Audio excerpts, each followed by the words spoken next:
99.9, your official #1 local radio station. You're listening to Radio Domas. Na barabara kabisa msikilizaji, shukran sana kwa kuweza kusalia nasi. Kama jinsi nilivyokuwa nimekuambia, ama kama jinsi ujuavyo, kila siku ya Alhamisi huwa ni siku ya mpango mzima Voices Unchained. Msikilizaji, Voices Unchained ni nini? Voices Unchained ni mpango ambao unalenga kuweza kuwawezesha vijana kuweza kujua haki zao, kuweza kushughulika kikamilifu na kuweza kuchangia katika ukuaji wa taifa, na pia kuchangia katika kuwaeka viongozi ambao wanafana kuhakikisha kwamba haki zao zinaweza kuzingatiwa.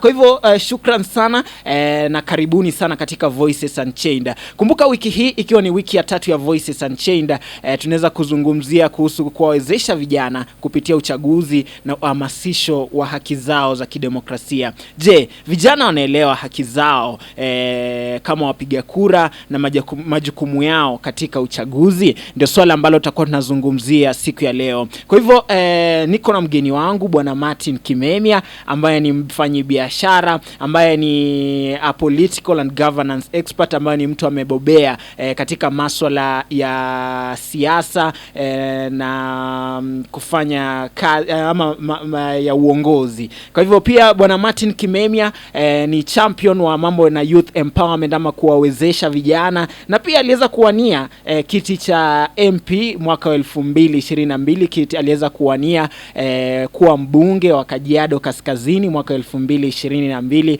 licha ya kuwa hakuweza kufaulu. Na pia ni student leader, ama alikuwa student leader katika chuo kikuu cha Moi. Chuo kikuu cha Moi ni alikuwa kiongozi wa wanafunzi. Kwa hivyo karibu sana Bwana Kimemia. Karibu sana katika Voices Unchained.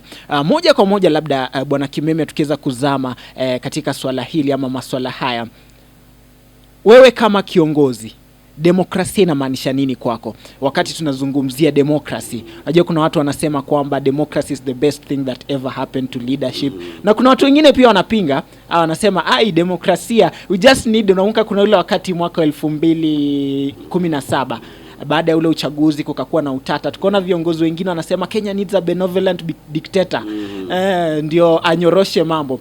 What does democracy mean to you kama kiongozi? Asante sana, nashukuru sana kuwa katika Radio Domas katika kipindi hichi cha Voices Unchanged. Siku ya leo nashukuru sana kuwa hapa. Asante sana Bwana Makolo. Na moja kwa moja tukiingia katika swala la what does democracy mean? Democracy is a very wide concept. Na inatumika dunia nzima. Ukiangalia the most basic definition, kama wa Amerika wanasemanga it's the government of the people, by the people and for the people. Yes. Ukiingia katika mambo haya kwa undani, inamaanisha kwamba ni serikali ambayo inaongozwa na watu waliochaguliwa na watu wengine ili waweze kuwashirikisha katika masuala ya uongozi. Hiyo ndio democracy. Democracy has a lot of definition. It basically means that all people over age of 18 are participating in a process of selecting their leaders or electing their leaders to go and to be their representatives in governing of a particular body, whether it is a group of people or a state like Kenya. There are very many forms of government. Democracy being one of the most recognized. Hindi inatambulika na semekana this is the best way. Lakini kuna nchi kama China hazitumi demokrasia. Zinatumia kitu kama communism. Kuna vitu kama monarchies ambazo ziko katika nchi zingine. Bado nchi hizo zinaendelea, lakini majority of the states in the world have adopted democracy in one way or the other. Labda kuna vitu vingi ambavyo vimefanyika katika historia ya Kenya.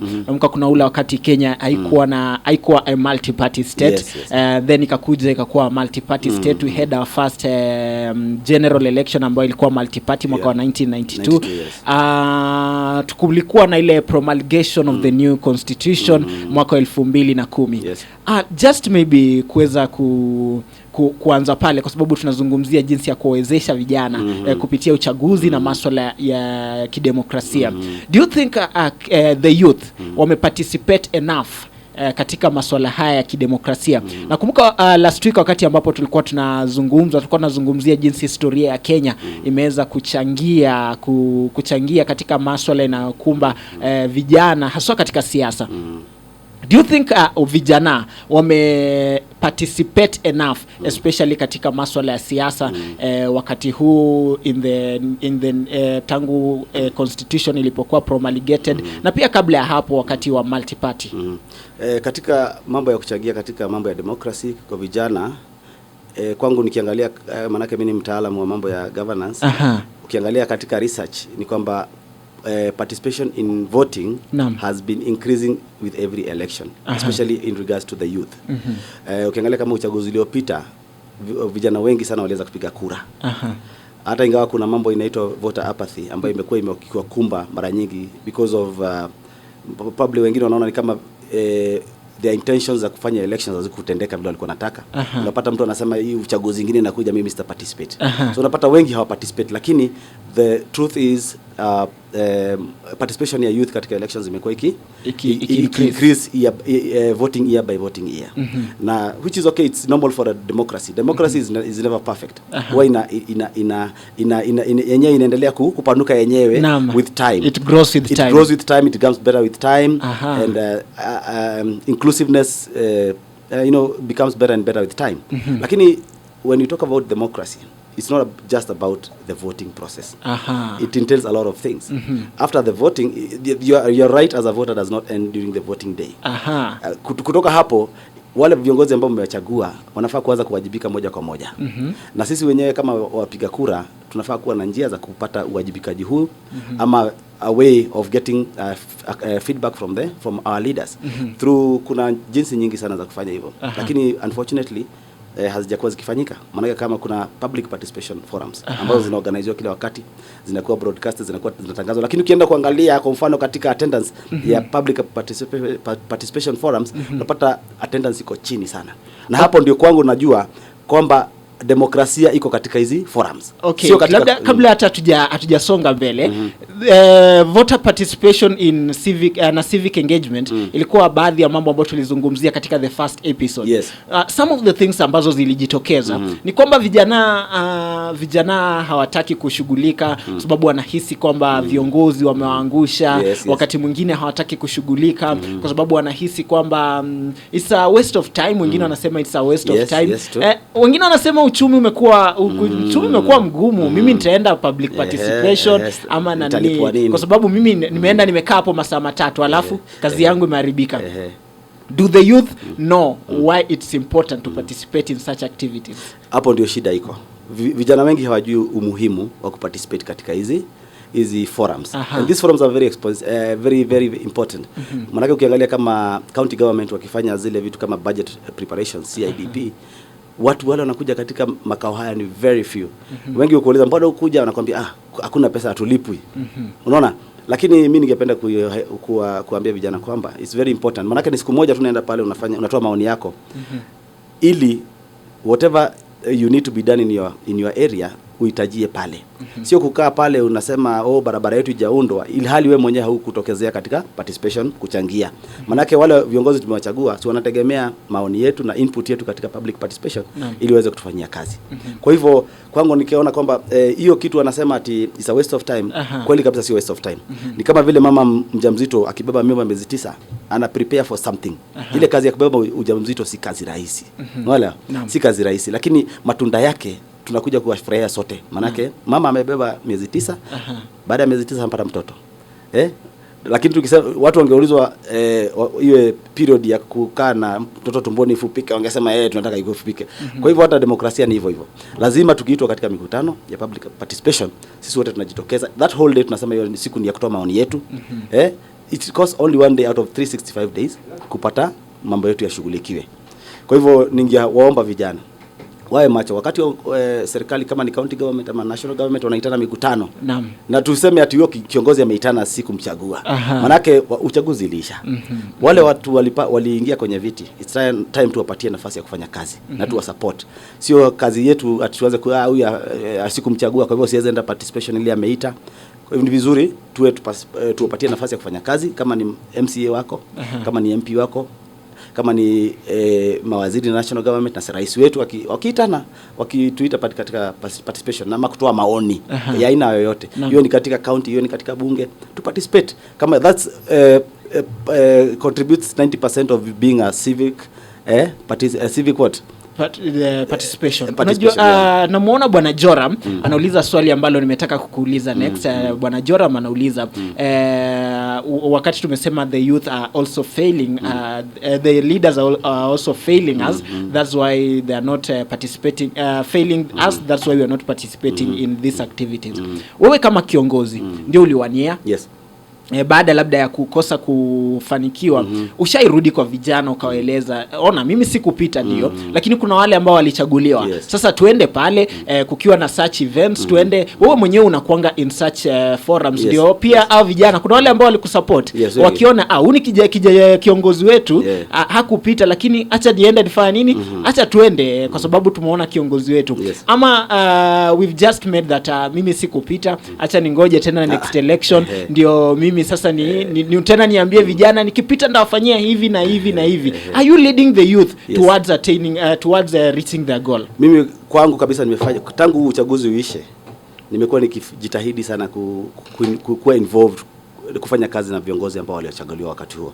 Maana najua kuna uchaguzi mwingine utakuja, labda ndafaulu. So what I've directed my energies towards supporting the elected leaders wale katika uongozi wakati huu. Niliamua kwamba mimi sitakuwa ati mtu wa kupingana kila wakati. Kama juzi nilikuwa katika mkutano mmoja, nikupatie example, mimi nilikuwa nimesimama na mrengo wa Azimio. Lakini kuna kitu ambaye huwa nikiambia viongozi wengine, usipinge kitu kwa sababu imesemwa na mpinzani wako, just for the sake of being opposing that idea.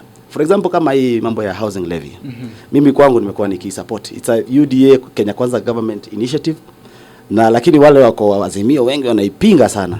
Lakini kwangu nikiangalia, manake mimi I'm a businessman in the construction sector, mimi najua the kind of benefits that can accrue from that kind of program. Manake rais amesema anataka kujenga nyumba 400,000 units. Hizo nyumba hazitajengwa na Wachina ama Wajigiriki, ni sisi wenyewe tutakuwa watu wa mkono, sisi wenyewe ndio tutakuwa watu wa watu wa kupaka rangi, watu wa kufanya stima. Mtu atauliza mheshimiwa, mtu atakuuliza, wewe umesema you are businessman in the construction sector, wewe kwa nini ama una support kwa sababu utapata biashara? Ni kwa sababu mimi najua construction sector ya Kenya hii ina support familia nyingi sana. Kwa hivyo mimi nikiangalia 400,000 units of housing zikijengwa, na piga hesabu, najua kwamba kuwa na mafundi kama, kwa mfano mafundi hata 10,000 wanafanya kazi katika manyumba haya. Na that means a lot of income to these people. Si ati mimi ndapewa kazi, naweza kosa kupewa kazi katika hizo sector. Lakini wengine wakipewa kazi, there will be a lot of money circulating in the economy. Na ukiangalia kwa nini mfumo huu wa manyumba ulianzishwa, serikali ilikuwa inataka kitu ya kwanza ku provide people with affordable housing, which is a plus. Number 2, ilikuwa wanataka kufanyia vijana wapate kazi. So kwa hivyo tukipinga hii levy, sisi wenyewe ndio tunajiumiza. Manake vijana wetu watafanya kazi wapi?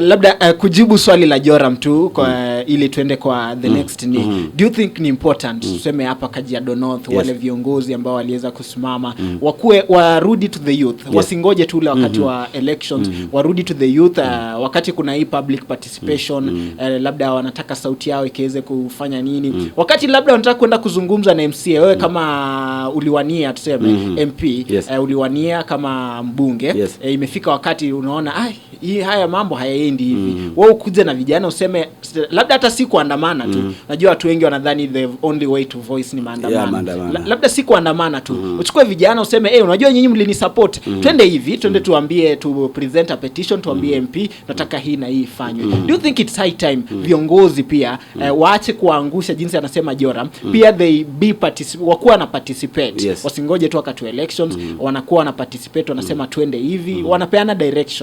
Viongozi wote wale waliochaguliwa na wale hawajachaguliwa, ni jukumu lao la kumobilize youth. Manake kuna wataalamu wanasema Kenya is a youthful nation. Wanamaanisha nini? Wanamaanisha ya kwamba 75% to 80% of this nation ni vijana wadogo below the age of 35 to 18. Unaona? So Kenya is basically, kama ungekuwa kule binguni ama angani unaangalia chini, ukiangalia Kenya utaona ni vijana tupo wengi. Kwa hiyo ndio tupo wengi. So any aspect or any njia yote ya kusaidia Kenya lazima ufocus kwa hawa ambao ndio majority. Iwe ni katika uchaguzi lazima watu mobilize. Na tuambia kwamba ukiabstain from voting, ukiangalia kama uchaguzi uliopita tulikuwa na wapiga kura registered 22 million registered voters. Wale waliopiga kura ukijumulisha kura zile zilipigwa urais ya Mheshimiwa William Ruto na Mheshimiwa Raila Odinga, ukijumulisha inakuja kama milioni 13. Kwa hivyo what is the difference is actually, is it 10 million votes? Almost 8 something. 8 something. And I can assure you majority ni vijana. Kwa sababu moja ama nyingine walikaa nyumbani hawakupiga kura.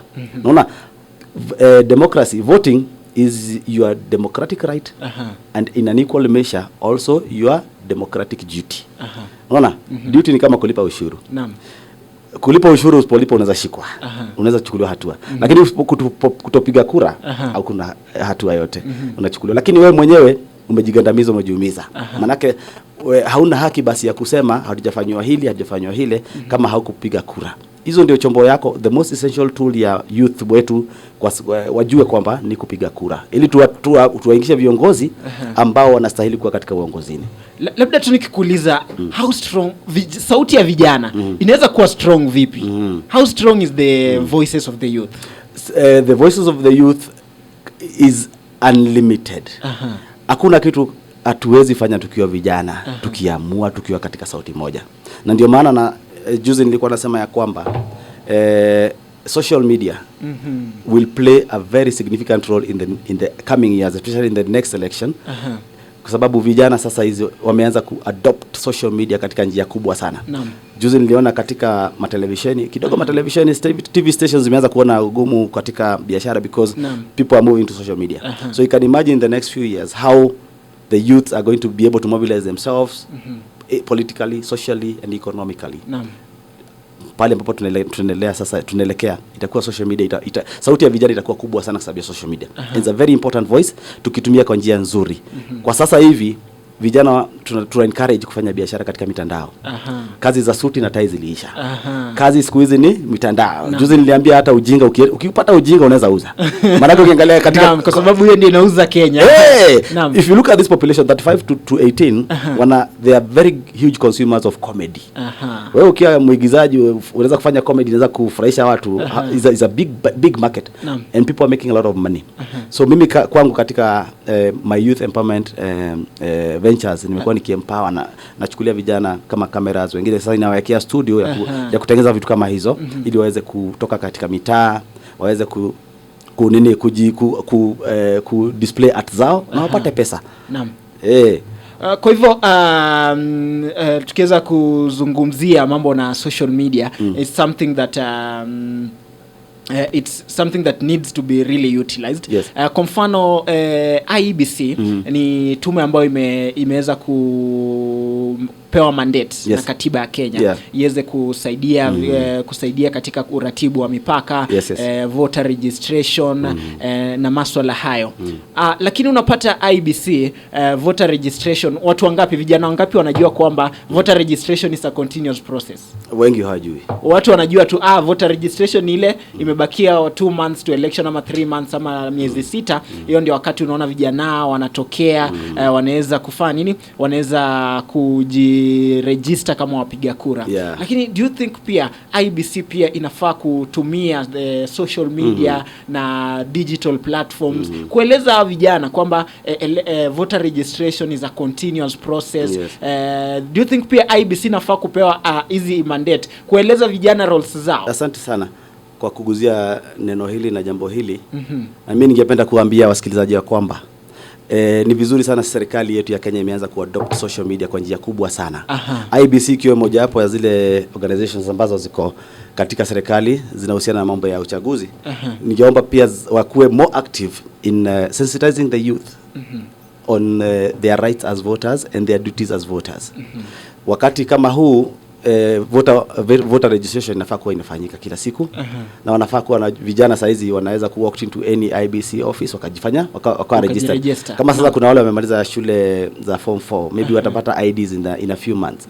So this IBC wanafaa kuwa tayari wameanza kupata hawa vijana through their social media. Na ningependa kurudia jambo lile kidogo la la uwajibikaji kidogo tunirudi nyuma na bado tujajibu swali la mwenzetu hapo tutalijibu. Naam. Swala hili la uwajibikaji mimi ningesema kwa kila kiongozi ambaye yuko na ambaye alichaguliwa awe ni MCA, awe ni MP, awe ni senator, awe ni governor, wanafaa kuwa na page zao individual pages za social media zile ambazo tunaweza kuwafikia.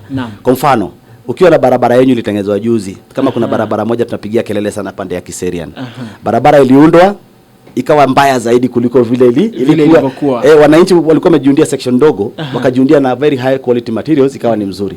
Nayo ofisi fulani ya kiongozi aliyechaguliwa wakajitolea kuja tena kutengeneza ile barabara.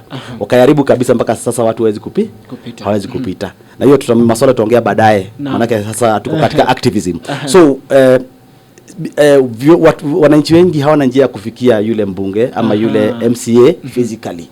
Ndio maana tunasema kila elected officer or elected official anafaa awe na social media page yake ile wananchi wanaweza kumpatia feedback. Do you think pia inafaa labda kukata kidogo tu do you think pia inafaa kwa sheria labda tuseme county government yeke sheria labda kila nominated ama elected official iseme kwa mfano tuseme county government labda haina nguvu ya kureign over the MCs lakini iseme kwamba when you are CC when you are a CO when you are a director unafaa kuwa na social media as a rule as a law yani hiyo sheria. Unaona kama Kenya Power leo hii. Kenya Power wako na social handles zao. Wako na social media zao. Unaweza wafikia Twitter accounts zao. So Safaricom vile. Network ikipotea hapa area ya Ngong, mara moja uta communicate na Safaricom. Na wako na wajibu wa kurudishia na revert back to you within a short period. Si kweli?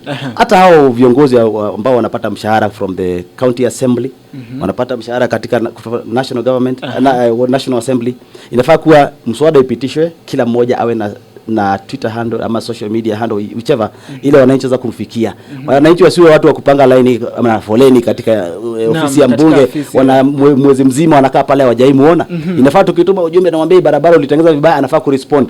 Juzi pia nikasema police commanders wa kila sub county OCPDs wanafaa pia kuwa na hizo handles. Maana kifo kikifanyika ukiangalia katika nchi zingine if any serious crime happens, yule in charge of police officers in that area anafaa kutoa statement. Aelezee watu vile kulifanyika to avoid speculation na tujue kwamba measures are being taken. Katika mtaa wa Ngatarongai tumekuwa na masuala mengi sana karibu watu waandamane because every week unapata watu wamekuwa stabbed, watu wamekuwa wameuliwa na wezi wako juu ya pikipiki. Wanalaumu wananchi wanaanza kulaumu waendeshaji wa bodaboda. Na mimi naweza watetea waendeshaji wa bodaboda, they are very professional in this sub county. Elements 2-3 za kutoka siji wapi Kibera huko wanakuja wanavamia watu usiku. Tunasema ni watu wa pikipiki. Na sio mimi kusema, wale watu wako na tools za kufanya investigation na kuambia wananchi vile kunaendelea. Ni OCPD wa Kajiado North. Anafaa kutokea wazi atokee kuja hapa katika registration aseme mambo iko namna hii and these are the measures we have taken. Kweli? Kwa hivyo iwe sheria. National Assembly ipitishe sheria, kila public official ambaye ana hold sensitive role awe na social media tuweze kumfikia. County assemblies pia MCAs wote wawe na nini? Wawe na social handles zile tunaweza kuwafikia ili tuweze. Democracy is a two way. Currently is only a one way. One way inamaanisha tukikupatia kura basi unaenda kunaona. Unaona? Hatutaki ikuwe namna hiyo. Tunataka ikuwe 5-year process. Ya democracy. See, not a one day process. Isiishe tu. Nakumbuka wakati Animaraga alisema it's not elections is not an event. Yeah, it's a process. It's a process. Okay, msikilizaji, inaitwa Voices Unchained ambapo sauti yako ni muhimu sana ukiweze kuchangia katika masuala haya. Zungumza nasi kupitia nambari ya simu ya 0705 424 ama 0788 200 ili tukeze kuzungumzia masuala haya. Kumbuka inaitwa Voices Unchained. Kama una swali lolote kuhusu swala hili ili tukeze kujua, je, vijana wanaelewa haki zao kama wapiga kura na majukumu yao katika uchaguzi. Majukumu ya vijana, holding the leaders accountable. Kwanza Bwana Kimemia, vijana wanajua, do they know their roles? Sababu ni swala ambalo it's very rampant. Unapata vijana tunalalamika, huyu jamaa amechaguliwa afanyi kazi, huyu jamaa amefanya nini? Then ikifika ile time unapatana na mheshimiwa, you freeze. Mheshimiwa, sunipatie 200 ya chai pale, sunipatie. Is it that hawajui kazi zao, hawajui their role? Do they really know that it's my role to hold this leader accountable? Vile nimesema tukarudi hapo nyuma, vijana wengi wanajua haki zao. Haki ya kwanza ni kupiga kura. Ile haki hawajajua kabisa ni kwamba wakimpigia mtu kura, huyo mtu anafaa kuwafanyia kazi. Lakini viongozi ndio wana misuse hiyo opportunity ya kufanyia watu kazi. Especially unapata viongozi ambao hawajibiki, ndio wanakujaga katika mitaa wanaanza kupatia watu shilingi 50. Unaona? Kuliko asimame aseme, kuna viongozi wengi. Mimi naweza chukua example ya hii county yetu. County yetu hii ya Kajiado. Kajiado inaweza kuambia kiongozi huyu au kiongozi atapeleka wananchi wake mbele. Lakini huyu hataweza kupeleka wananchi wake mbele. Mimi naweza kumshukuru sana na niruhusu nitaje kiongozi mmoja mzuri. Hatutawataja kwa sababu watasema Makolo umemleta bwana Kimemia kwa Voices Unchained kumpa mtu credit. Wacha mimi nipigie senator wetu debe kidogo. Senator wetu Honorable sana Kanar Seki ni kiongozi ambaye atapeleka Kajiado yetu mbali. Hiyo ni kitu ninajua. Maana yake mimi na interact na viongozi wengi. MCA Wall Caring namsalimia sana pale alipo, pia atapeleka wananchi wetu mbali. Na wale wengine ambao sijawataja, haya MCO Ngata Rongai pia atapeleka wananchi wetu mbali. Hayo ni maoni yangu, ni maoni ya bwana Kimemia, si maoni ya Voices Unchained. Turudi kwenye mada. Hao vijana wanajua we are supposed to hold these leaders accountable. Yes. Vijana wanajua, lakini hawana channels za kuhold our viongozi accountable. Hawana nafasi. Hakuna nafasi ya mwananchi kumshurutisha kiongozi awajibike. Hakuna forums. Ndio maana mimi nasisitiza social media handles, social media accounts za viongozi ziwe in the public. Kiongozi ambaye ha respond to youths wakitaka usaidizi, wako na haki ya kutuma ujumbe katika ofisi za wakubwa hawa. Tuangalieni. Wakituma mara 1, 2, 3 na wajasaidika, then they should go public. Waseme huyu kiongozi kweli tulifanya mistake. Unaona? So vijana wanajua, lakini hawana forums za kutoa their voices. Mimi niko na nafasi leo kuja hapa katika radio. Manake mimi ni kiongozi. Lakini hatuwezi leta vijana wote hapa. The youths, the people you are calling the youths. Lakini they have something to say. Na ndio maana mimi nimetoa sauti leo. Nimekuja hapa nikiwa kiongozi wa vijana. Nimetoa sauti, lakini mawazo yangu hayawezi kuwa completely encompassing the opinions of all. Ndio maana umesema hiyo nimetoa yani opinion yangu. Mimi najua iko na watu ambao wanaiunga mkono na kuna wale wanaipinga. Kuna wale watanipiga saa hizi. Lakini kila mtu ana opinion yake. Na kuna kiongozi mmoja alisema if you don't have an opinion, kama una opinion kama binadamu, basi kuna kasoro. Mimi niko na opinion yangu. Kwa sababu ya encounters zile niko nazo. Pia uko na opinion yako. Lakini kwa mambo ya participation na rights za youth, ningependa kuambia vijana.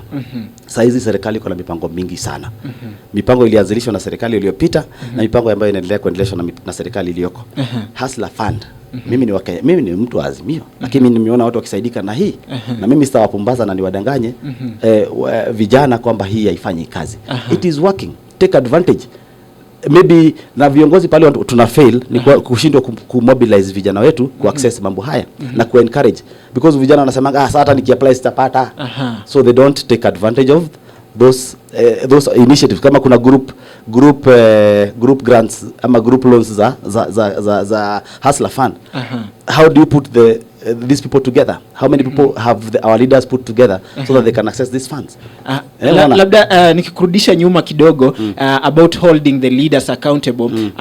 Napata hapa anauliza, hajasema jina lake, lakini anasema uliza kiongozi kama social media determines who will win election. That's the first question. I think tutakujia hapo baadaye. Alafu, do politicians have access to these social media handles? Who operates the social media platform for them?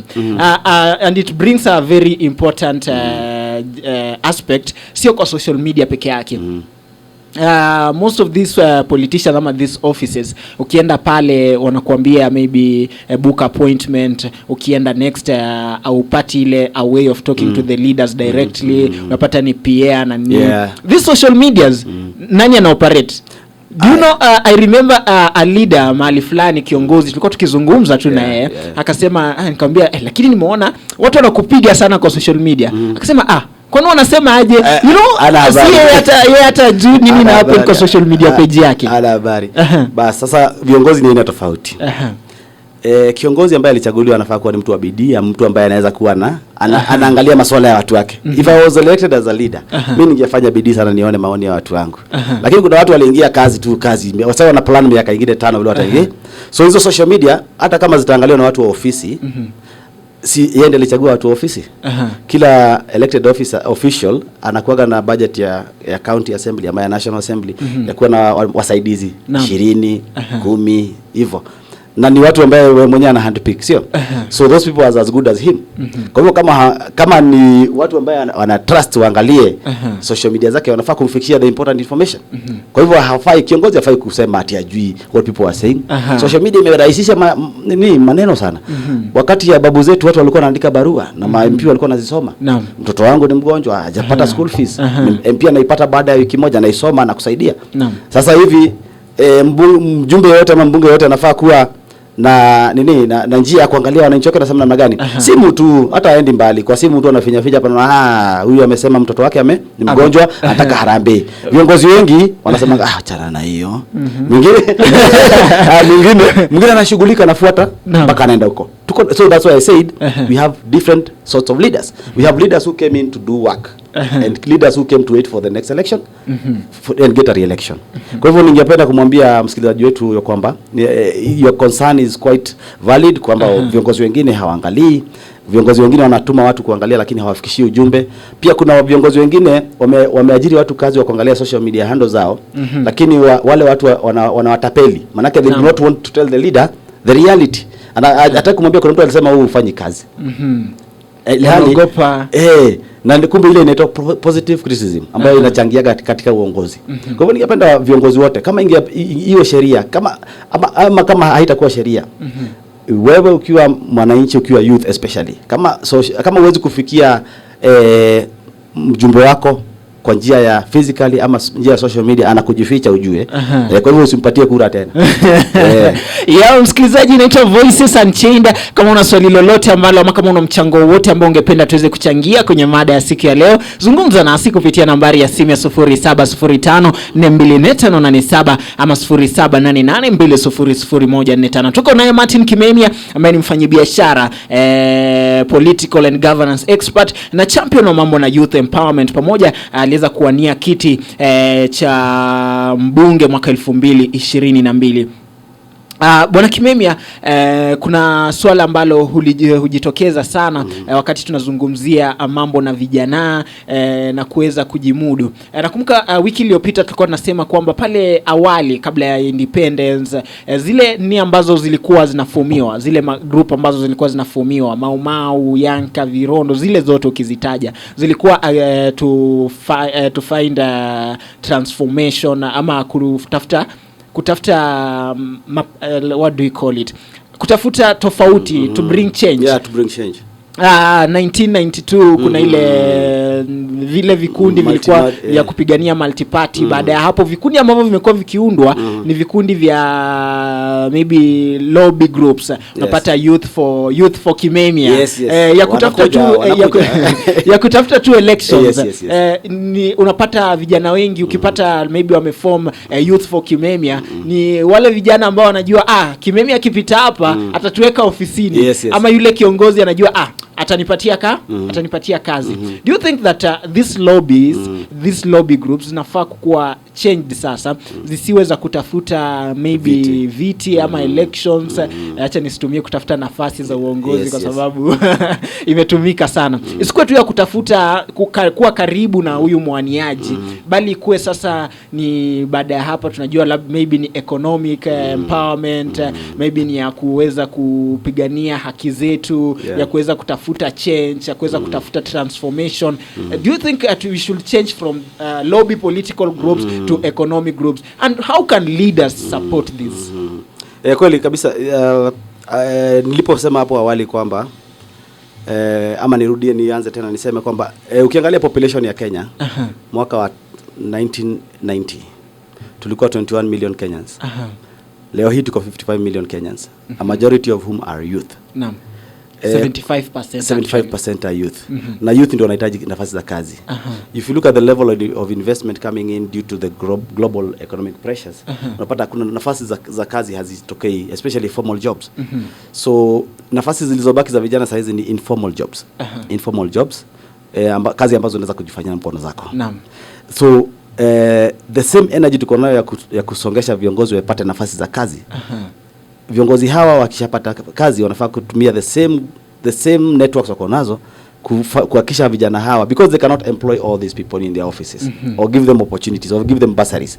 Inafaa wachukue, if they are good leaders, wanafaa wachukue vijana hawa wa mobilize wa form economic groups. Kuliko kuwa mlikuwa na economic na political lobby ya kuingisha kiongozi.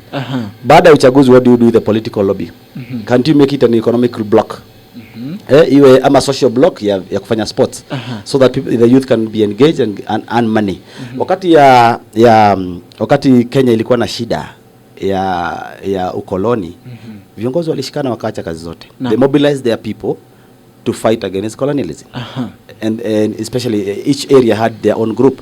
Kulikuwa na wale Yanka Virondo, kulikuwa na wapi, kulikuwa na Kau, kila mahali wote. Na the objective was one, to get Kenya into independence.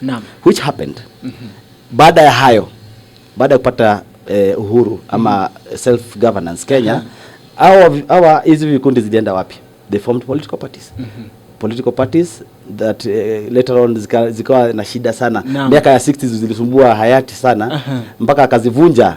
1969 ikawa Kenya ikawa de facto one party state. Mwaka 1982 Rais Moi pia akasema hii lazima ingie katika sheria. Akaifanya after the coup, akafanya ikue de jure. De jure inamaanisha then they put that in the constitution kwamba Kenya will always be a one party state. Which now brought a lot of friction towards the 1991 92 tukapata ile sheria ikavujiliwa mbali, tukaruhusu vyama vingi kuwa. Vyama vingi vikakuwa na tukapata mambo ikaelekea hivyo mpaka wakati huu tuko. So you can see democracy goes through many stages, just like a butterfly. Inaanza ikiwa lava, inaenda ikiwa hivyo. So democracy democracy ya America hivi leo iko katika a very advanced stage. Ya Kenya tunafaa kuivumilia because it is evolving slowly.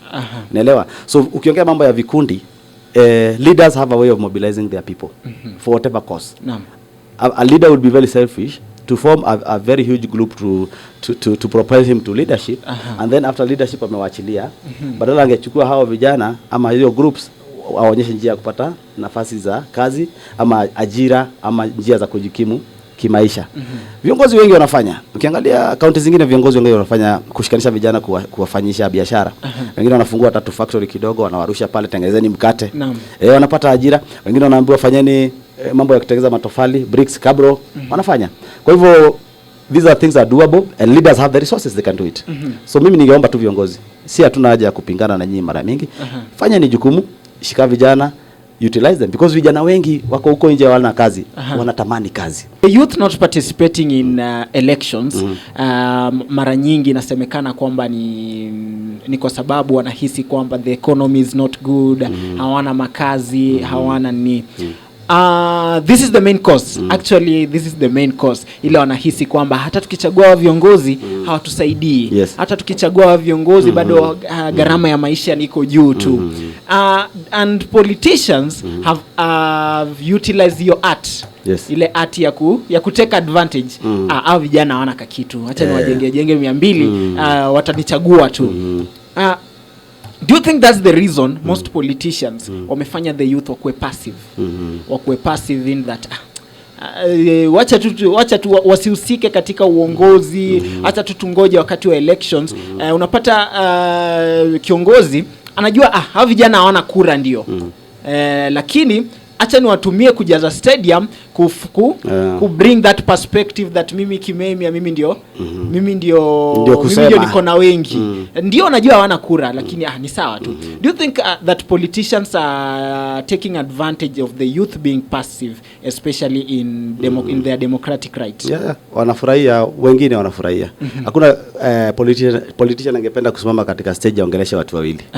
Wanapenda kuongelesha watu 100, watu 500, watu 1000. Hata wakifika 1000 anapiga picha na angalia watu wangu. Tunaitumia, we are flexing kwa social media. Sasa hebu nikuulize, ukienda sehemu ambayo vijana wengi wameandikwa kazi wako busy, utapata watu kwa stage? Itabidi rally zifanywe usiku. So kuna wale wanafurahia vijana wakiwa stage, wakiwa mtaa, because of anytime they come watapata watu wa kuwasikiza. But to me that is a very short term view, very short term kind of arrangement, because kupata hiyo popularity na hiyo clout ya kuonekana ulikuwa na watu wengi, it does not guarantee you a seat. Unaona? Watu siku hizi ni werevu, especially the youth, they are very very sharp. Wanajua watakuja pale utawachekesha, lakini kesho watajua jamaa tusaidiange. For how long can you run such kind of theatric? It is a very short term and short lived. Kwa hivyo ndio kuna viongozi wanafurahia, kuna viongozi pia wanafurahia vijana wakiwa mtaa, lakini kuna wale viongozi sasa wanashughulika, wanatambua needs za vijana, and they are getting a lot of initiatives wanazifanya. Ukiangalia kama saa hizi sitaki kustaja mambo ya Kenya Kwanza sana. Wanafanya mambo. Mimi I normally talk the truth. Wanafanya mambo. Rais anashughulika, anatafutia watu kazi Ujerumani, anatafutia watu kazi wapi, no? That is the kind of leadership tunataka pia wale wako chini. Maana kuna wale wanafanya mchezo katika UDA. Wana ride kwa ile nini sifa ya rais. Wanakuja wanafanya kazi mbovu. Hao ndio tutawanika. Pole vijana watawanika na watapoteza. Lakini kwa saizi tunataka kupatia nafasi serikali ifanye kazi yake. Vijana wafungue macho, waone opportunities zile ziko. Na wasibague wasema ati hii inafanywa na huyu fuata, pata kazi yako, pata hizi loans zinapeanwa. Zinapeanwa. Enda ujishughulishe, waje fitina kidogo ati hii ni Kenya Kwanza, mimi nilikuwa enda ubenefit. Mtoto wako ataka kujua ulibenefit na chama gani? Anataka kuona mambo imeendelea. Kwa hivyo there are a lot of initiatives. Hiyo ni illusion ya politicians, wanataka watu wakae mtaa, lakini they are very few. Mimi nasema viongozi wengi wameelektiwa saizi ni watu wa young, ni watu wanaelewa, ni watu wako na the interest of the people at heart, but they are few. Wale waliingia na mfumo wa vyama, waliingia na ile inaitwa wave. Tunajua ni siku zao ni chache. Naam, Bwana Kimemia, how do these things relate? One, ile knowledge ya vijana kuhusu haki yao ya kidemokrasia, ile vijana kuhusika katika masuala ya uchaguzi, katika siku ile ya uchaguzi kujirejesta kama wapiga kura, kuwa hold the leaders responsible, na pia economic empowerment. How do these relate? You know, there are 3 circles in life. 3 circles in life. Very important. Number 1, there is the social circle. There is the economic circle. And there is also the political circle. Hizi vitu zinaita. Na ukiangalia hizo circle tuzichori zikiwa separate, zina blend, zinaingia na pamoja. Kila moja inaguza nyingine. Social ni mambo ya kijamii. Kanisani tunaenda pale, tunaongea mambo ya Mungu, kidogo tunaguza mambo ya siasa. Kidogo tunaguza mambo hii na hile. Economically, wewe ndugu yangu, kesho yake tutakutana pale na kuuzia mtumba. Si ndio? So we meet somewhere. Pia katika siku ya uchaguzi tunakutana. So life revolves around those 3 circles in a major way. Huwezi separate moja kwa nyingine. Kwa hivyo tukisema kwamba participation in politics, participation in economics, in economical forum, and participation in social life, zote ziko interlinked in one way or the other. And unaona hata kanisa wanasiasa wanapewa nafasi kuongea katika kanisa. Maana yake after spiritual nourishment unataka pia economic nourishment, economic development. Pia mnataka pia uongozi, kupata jinsi ya vile uongozi unavyoenda. Kwa hivyo vijana ningeomba wa participate mambo yote.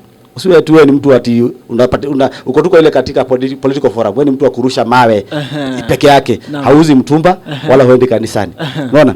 Ingia kwa sako zote, because for life to be complete, you need to be in all spheres of life. All spheres of life to be a fully a fully fledged civic person. Civic person inamaanisha mtu ambaye anapiga kura, mtu ambaye ana participate, akiona mabaya anafanya, anatoa sauti yake, kama vile tumko hapa mnafanya kazi nzuri, mnatoa sauti ya watu, ya vijana. Ukienda katika kanisani pia participate, ukienda katika msikiti participate, ukienda katika, we need to be all rounders as youth, ndio maisha yetu ikuwe complete. Umezungumza kuhusu the social aspect, labda hata kabla tujarudi pale, unapata kuna baadhi ya watu huhisi kwamba mimi sitaki kujihusisha na masuala ya siasa. Kuna wale vijana wanasema mimi sitaki kujihusisha na mambo ya siasa. Kuna wale makanisa yanasema sisi hatutaki mambo na siasa.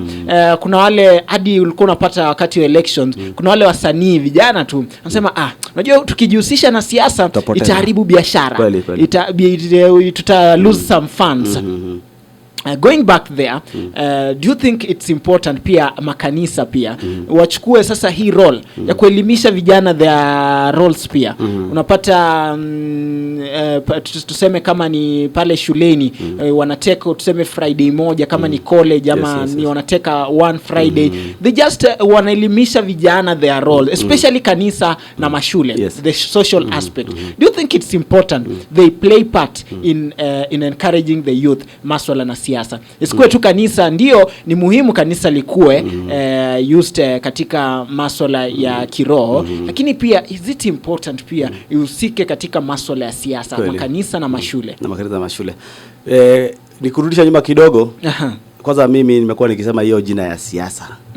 The term itself is quite it's quite inappropriate.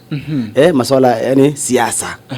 Hiyo term ilianza kutumika wakati ya zile za 80s 60s. Siasa it borders on something like ukora, borders on things like violence. So we need to change it. Political leadership. Political leadership and social leadership.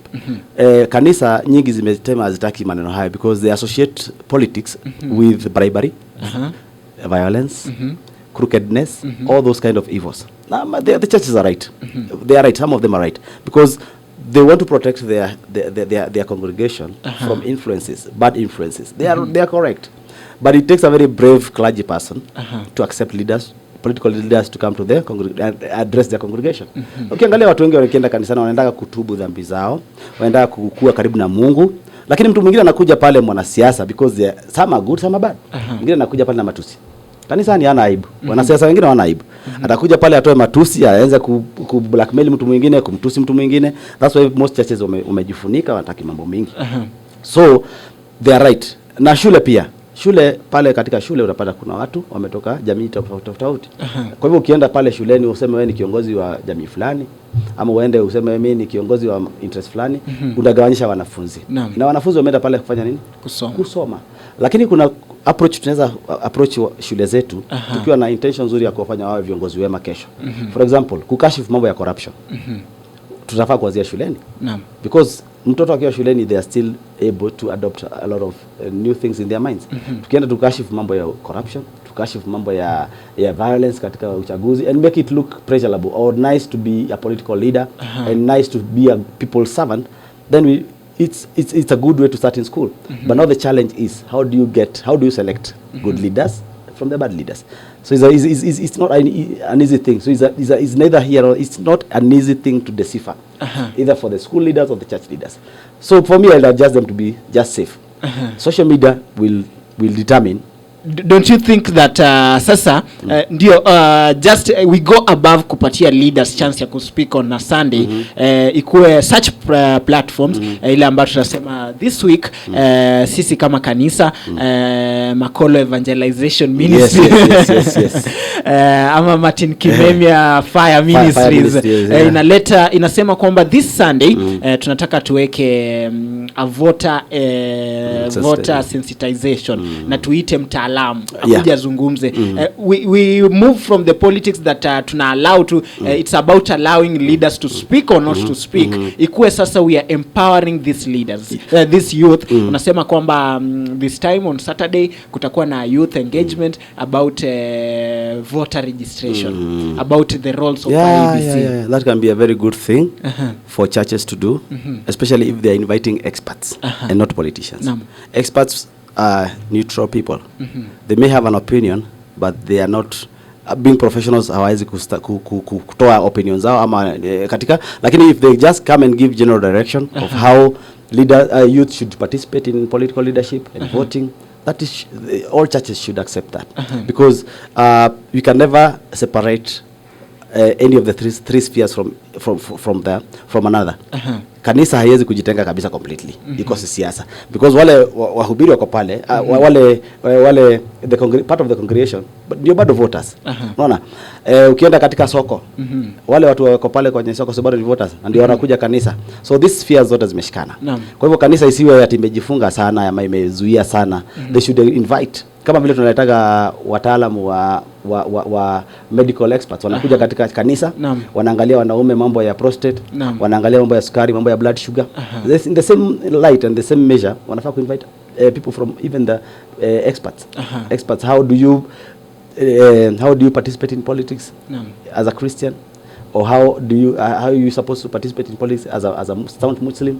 Hizo mafunzo zote zinafaa kuwa ziko available kwa congregations zetu. Hiyo ni Kiislamu, hiyo ni Kihindi, hiyo ni Kristo, zote tunafaa kuwa accessible to that information. Otherwise if you deny your people, uambie sisi watu ni wa kwenda mbinguni peke yake, na bado ile hali bado tunaishi hapa. Lazima tu combine both and balance it properly.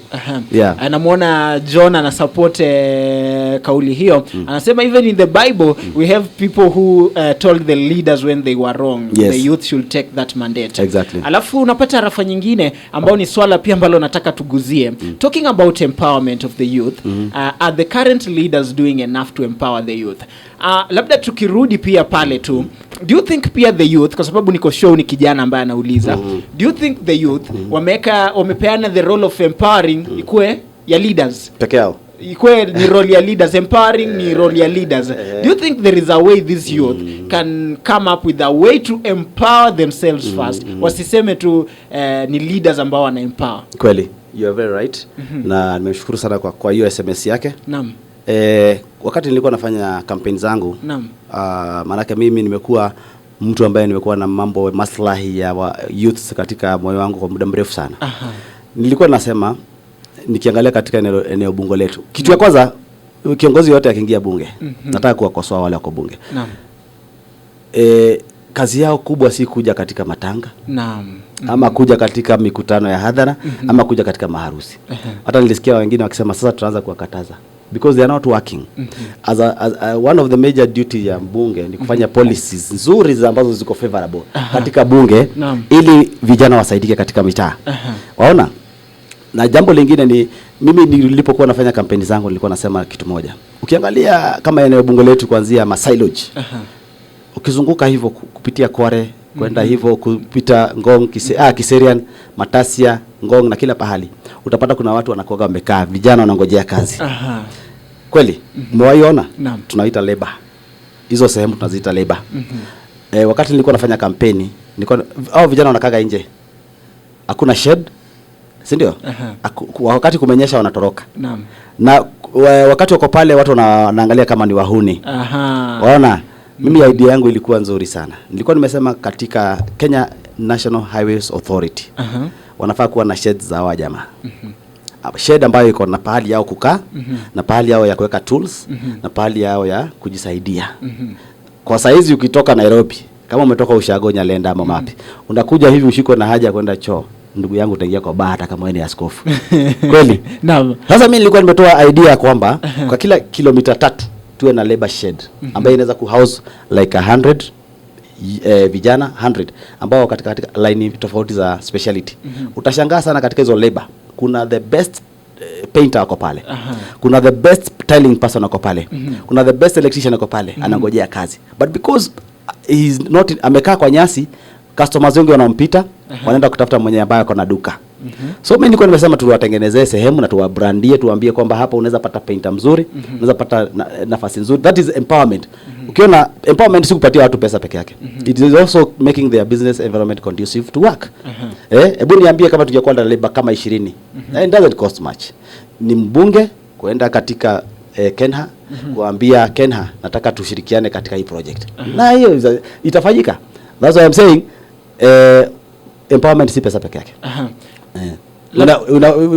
You can even do it by way of policy.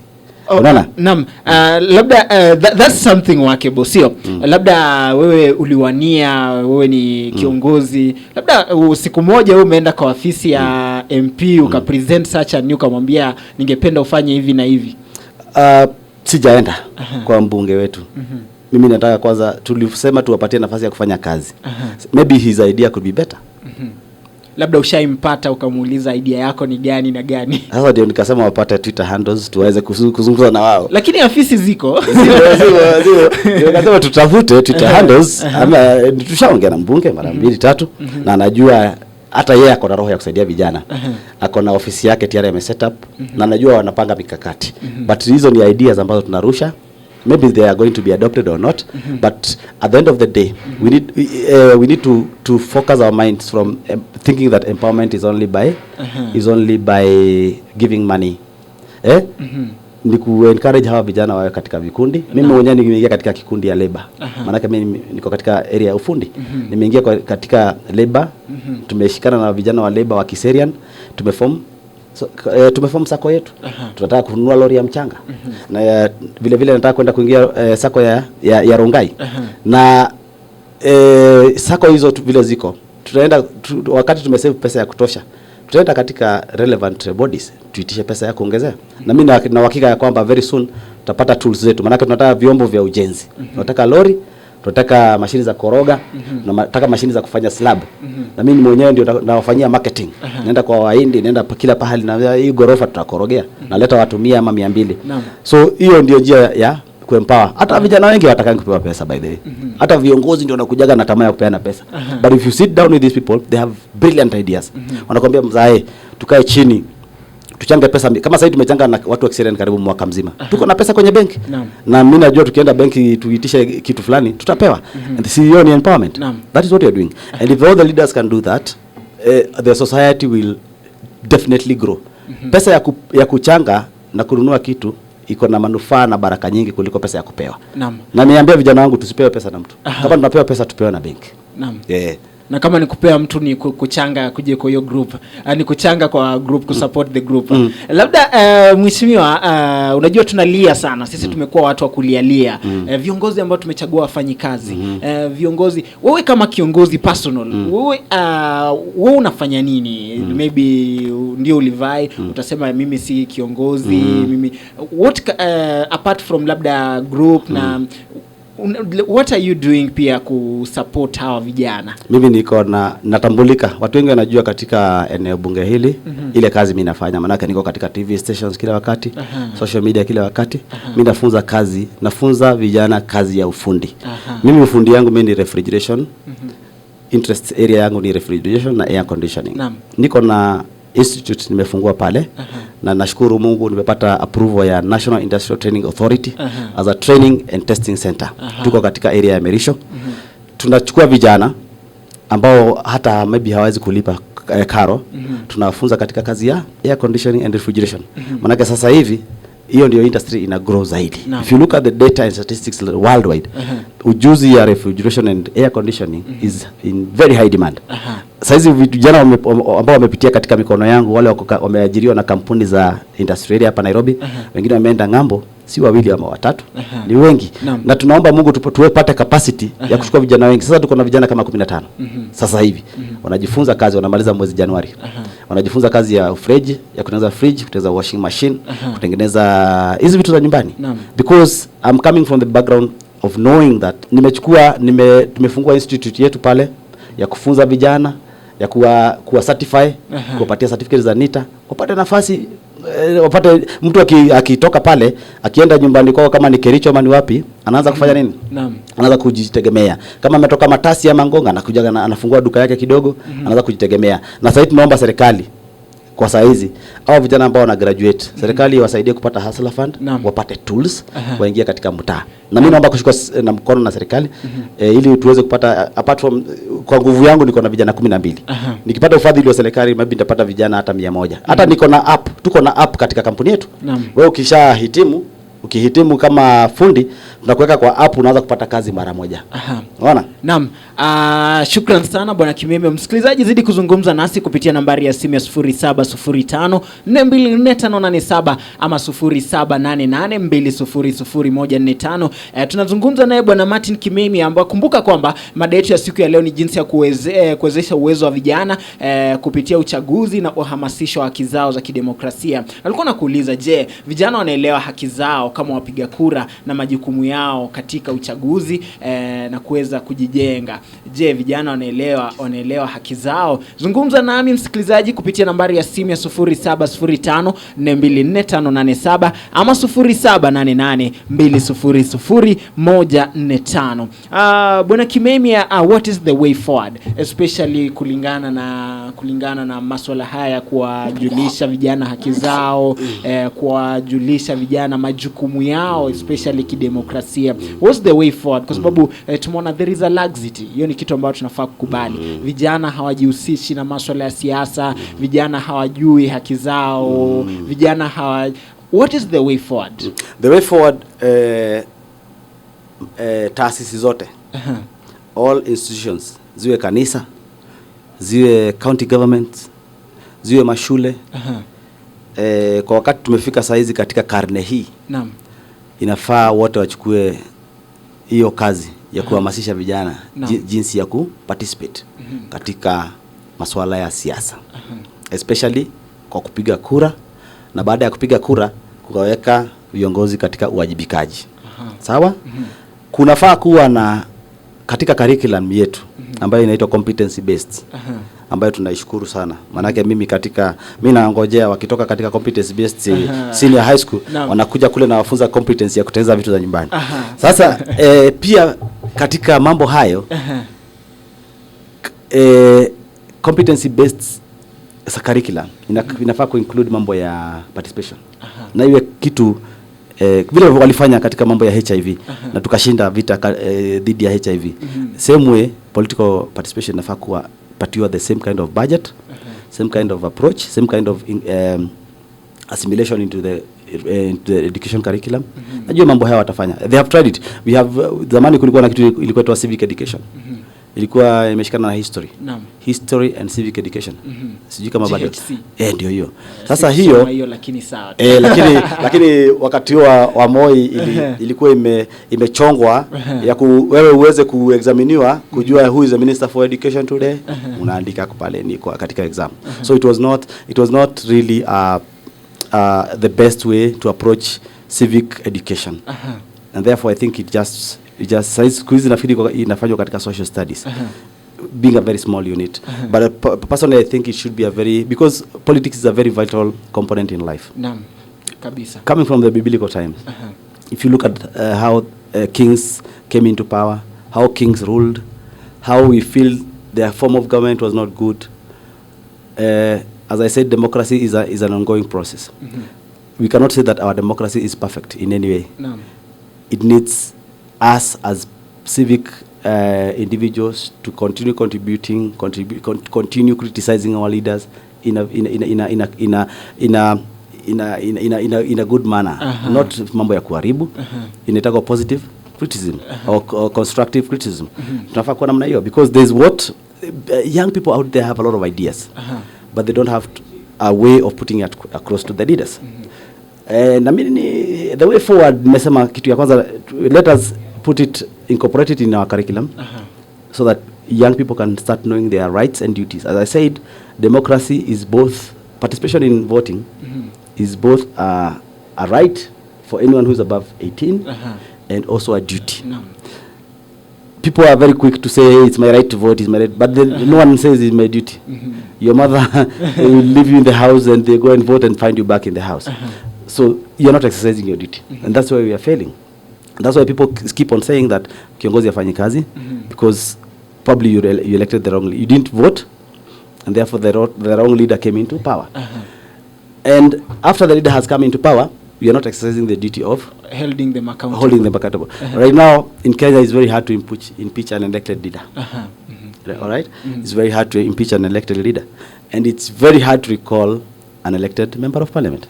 Labda tukirudi hapo tu kwa kumtoa kiongozi ambaye afanyi kazi pale, is it that labda it's a topic, it's a whole new topic, lakini ningependa uguzie kwa uchache tu. Unaona gavana ni rahisi kumtoa, lakini wale ambao kwa sababu pale ni MCA ambao wamepatiwa ile responsibility, lakini hao ambao vijana ama jamii ama wapiga kura wamepatiwa jukumu, why is it so difficult? It's very difficult because of vested interests. Wazi unaona huyu gavana anafaa atoke. For example, sisemi gavana fulani anafaa atoke. Let's talk about a hypothetical gavana wa Shauri Moyo. Gavana wa Shauri Moyo. Ama Madongo Poromoko. ama gavana wa county number 50. Ama 51. Ndio huyu amefanya madhambi. Kila mtu anaona wazi. Hawajibiki. Hafanyi kazi. Time to recall. Pressure inawekwa. Lakini gavana ni rahisi kwa sababu MCA wanaweza tumika. Leta tuzungumzie hawa sasa, tuseme MP ama huyu MCA mwenyewe ambao anaweza mtoa gavana. Why is it so difficult? Ndio nilikuwa nataka nifike hapo. Because hawa wanakuwa compromised. Wengi wanakuwa compromised. Masuala ya maybe ya pesa inacheza pale ndani. You never know. But what I want to say is it possible? Is it possible iwapo vijana ama vijana, kwa sababu tutazungumzia vijana, is it possible iwapo vijana watajua majukumu yao? Vijana wako na haki ya kujua katika motions zote za katika bunge ndogo ama kubwa. How did my leader vote? Naam. Did he vote according to my interest or his own interest? Naam. Hapo ndio saa unatofautisha kama uko na kiongozi ama hauna. Because kama wewe kwako kabisa unaona kiongozi fulani kama gavana hakufanyi kazi, na ilhali MCA wako wameenda akasema gavana anafanya kazi, si kuna disconnect? Naam. Kwa hivyo vijana wafungue macho na wasiwe watu wa kusahau. Wakati tunaenda katika uchaguzi mwingine, mnafaa kuangalia how did my leader vote during a certain motion which affects me. How did my leader vote during this time of hardship? How did my leader act or talk during this time? For example, if you go to the Hansard, Parliament Hansard, angalia kuna viongozi wengine hawajaizungumza. Nasikia wengine kazi yao ni kuingia bunge na kupiga kidole mshahara ingie. Mwingine ni social media kujiongeza magari kufanya nini. Is this why you went to the ballot polling station at 5 a.m. to line up to queue for someone just to be flossing on the social media? Those are the kind of things that the youths need to ask themselves and have a paradigm change and have a change in the way we think and how we view our leaders. Because there's one thing that I want to mention to our youth. They despise those people who come to campaigning to them walking. But they glorify those who come with a VX, hata mani ya kombolesha. Ona, hata kama ni ya kukodi ya kijanayo, the show of might. The qualification ya mbunge ni kuwa na V8. Akija, huyo amepita. Kijana moja aliniuliza siku moja, una campaign na gari gani? Nikamuita kana nikamuuliza unachagua gari ama bibi? So waache illusions kidogo na kuangalia the class of whoever you're electing. Look at their qualifications, look at what they can do to you, and look at try and judge whether they have your interest at heart. And hapo ndio vijana wafai kulalamika saa hizi. Mimi hata ninawaambia msilalamike. Kama MC wako wafanyi kazi usilalamike, maana yake nakujua huku piga kura wewe. Najua kupiga kura. Shukrani sana Bwana Kimime, labda tukiweza kumalizia tu just your final word kuhusu mada ya siku ya leo ya jinsi ya kuwezesha uwezo wa vijana kupitia uchaguzi na uhamasisha wake kwa ajili ya muda. Labda kumalizia tu maneno yako ya mwisho. Kumalizia ningependa kushukuru sana Radio Domas kwa kipindi hichi very exciting. The Native Voices Unchained, very nice and very interactive. Ningeomba watu waendelee kusikiza kila wiki, wawe locked. Wanakuwa locked kwa kila wiki. Na ningependa kusema asante sana kwa kunikaribisha hapa siku ya leo. Hii ni mara yangu ya pili kuja hapa, mara ya tatu. Na naombea baraka za Mwenyezi Mungu muweze kupanuka na muendelee kufanya mambo mema na muendelee kutoa sauti ili zifike pale zinafaa kufika. Rekodi. Asante sana. Imekuwa ni Voices Unchained, msikilizaji. Tumekuwa naye Bwana Martin Kimemia ambaye tumeweza kuzungumzia masuala ya kuwezesha vijana kupitia masuala ya uchaguzi na masuala ya upigaji kura. Kumbuka kwamba ni jukumu lako msikilizaji, wewe kama kijana pale mtaani kuweza kupiga kura. Ni jukumu lako kuweza kumhold yule leader accountable. Na pia ni jukumu lako kuweza kujiempower wewe mwenyewe. Usiweze kungojea mtu akuje kuempower. Jiwezeshe, tafuta mbinu ya kuweza kuwafikia hawa viongozi na kuweza kutoa sauti yako. Na pia ukuwe tayari, usingoje tu kiongozi hajafanya hivi. Wewe umeunda kikundi kama jinsi alivyosema Bwana Kimemia, unda kikundi kile ili ukiweza kumkuta kiongozi unamwambia tuko na kikundi na tunafanya hivi. Akikataa itafika wakati ule wa election utamuuliza tulikuja kwako tukakwambia tuko na hiki kikundi na ukufanya nini na ukuweza kutushughulikia jinsi tulivyotaka. Shukrani sana msikilizaji, kumbuka kuzungumza nasi iwapo kuna swali lolote ambalo ungependa tuweze kulizungumzia. Iwapo kuna jambo halikufurahishi pale mtaani, iwapo kuna kiongozi afanyi kazi yake, na iwapo pia kuna kiongozi anafanya kazi yake ungependa tuweze kumpongeza, basi nambari yetu ya simu ni 0705424587 ama 0788200145 tukiweze kuzungumza. Kumbuka makala haya ya Voices Unchained unaweza yapata kupitia mitandao ya kijamii @Radio Domas FM kwenye Facebook na pia kwenye YouTube channel ya Radio Domas. Itaweza kuwa inawekwa pale ili tukiweze kupata maoni yako, tukiweze kupata feedback yako. Kwa wote ambao mmeweza kuchangia mjadala wa siku ya leo, nasema ni asante sana, shukran. Tupatane kwenye makala ya wiki ya 4 ya Voices Unchained. My name is Kelly Makolo, tupatane Alhamisi ijayo. Thank you.